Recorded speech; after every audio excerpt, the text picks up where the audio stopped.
But first tonight, protesters are scheduled once again in WAUWATOSA for days. These protesters have revolved around the actions of suspended police officer Joseph Mensah. WAUWATOSA's mayor is speaking out on some restrictions he's putting in place, reminding everyone this does not mean protests are being canceled outright. Fox 6's Angelica Sanchez joins us live with more from the mayor. Angie? Hey guys, the mayor says that protesters are calling on him to fire Officer Mensah and to fire the city's police chief. The mayor says he does not have the power to take those actions, but he is using his power to make sure protests remain peaceful.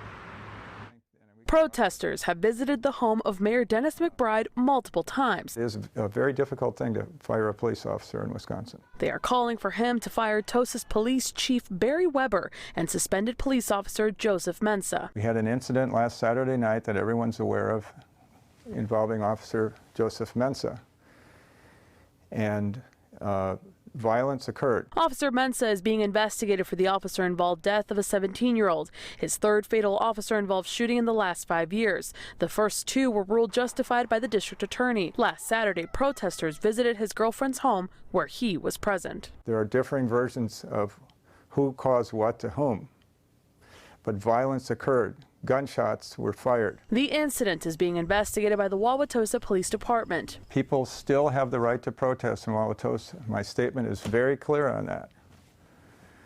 But we have to have people follow our laws. The mayor says protests on public property such as sidewalks or streets are not the issue. When gunshots were fired, that was a bridge too far for just about everyone. He says police will be enforcing city ordinances which forbid fireworks or trespassing on private property and businesses. Demonstrations outside sidewalks or city streets will require a permit. There's also time restrictions on all protests, ending them at 8 p.m. We have seen an increasing amount of violations of law. We want to stop that so that peaceful protests can continue. The Police and Fire Commission are reviewing the officer's case. They have rescheduled a meeting to discuss the officer to next week.